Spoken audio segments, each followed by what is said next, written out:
बहुत समय पहले की बात है। आर्यगढ़ नाम का एक विशाल राज्य था, जिसका राजा समरसेन अपनी शक्ति और विजय के दूर दूर तक प्रसिद्ध था।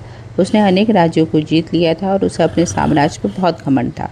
उसे लगता था कि दुनिया में उससे अधिक शक्तिशाली कोई नहीं। एक दिन समरसेन अपनी विशाल सेना के साथ एक नए प्रदेश आनंदवन पर चढ़ाई करने निकल पड़ा। कुछ ही दिनों में उसने उस प्रदेश को भी जीत लिया, लेकिन विजय के उत्सव के बीच अचानक उसने एक अजीब घटना घटी। रात होते ही उसे भयानक सपने आने लगे। वह सपने उन लोगों को देखता जिसे उसने युद्ध में मरवाया था। वे उनसे प्रश्न पूछते, रोते और न्याय मांगते। धीरे धीरे राजा की हालत खराब होने लगी। उसे नींद नहीं आती थी, उसका शरीर कमज़ोर होता जा रहा था, उसके मन में भय उत्पन्न हो रहा था। एक दिन सैनिकों ने खबर दी कि जंगल में रहने वाले एक वृद्ध संत वैद्य उसके इलाज के लिए आए हैं। संत महल में पहुंचे। उनके चेहरे पर अद्भुत शांति थी। उन्होंने राजा को देखा और कहा, राजन, तुम्हारी बीमारी शरीर की नहीं, मन की है। तुम्हारा अहंकार और तुम्हारे कर्म तुम्हें भीतर से जला रहे हैं। राजा को यह बात बहुत बुरी लगी, लेकिन वह मजबूर था। उसने संत से इलाज की प्रार्थना की। संत ने कई दिनों तक जड़ी बूटी और ध्यान के द्वारा उसका उपचार किया। धीरे धीरे राजा ठीक होने लगा, लेकिन उसके मन में अब नया डर पैदा हो गया था, मृत्यु का डर। एक दिन उसने संत से पूछा, क्या कोई ऐसा उपाय है जिससे मैं कभी ना मरूं? संत कुछ देर मौन रहे, फिर बोले, यदि तुम सचमुच अमर होना चाहते हो तो उत्तर दिशा के पर्वतों को पार करके काल सरोवर तक जाओ। वहाँ का जल पीने वाला कभी नहीं मरता।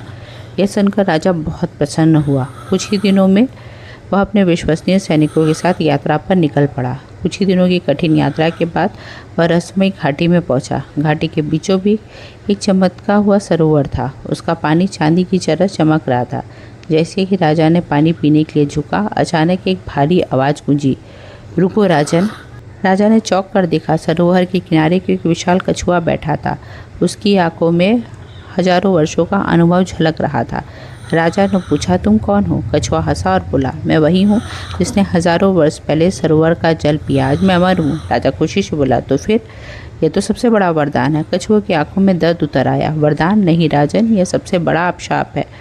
राजा हैरान हो गया। कछुए ने कहा, मैंने अपने परिवार को जाते देखा, मित्रों को जाते देखा, राजाओं को आते जाते देखा। सदियां बीत गईं, लेकिन आज भी मैं जीवित हूँ। राजा चुप हो गया। कछुए ने आगे कहा, तुम इस सरोवर के आसपास पड़े ये टूटे हुए मुकुट देख रहे हो? राजा ने देखा कि वहाँ सचमुच अनेक पुराने मुकुट पड़े हुए थे। कछुआ बोला, ये उन राजाओं के हैं जो अमरता के लालच में आए थे। कुछ ने जल पिया, कुछ ने अंतिम क्षण अपना विचार बदल दिया।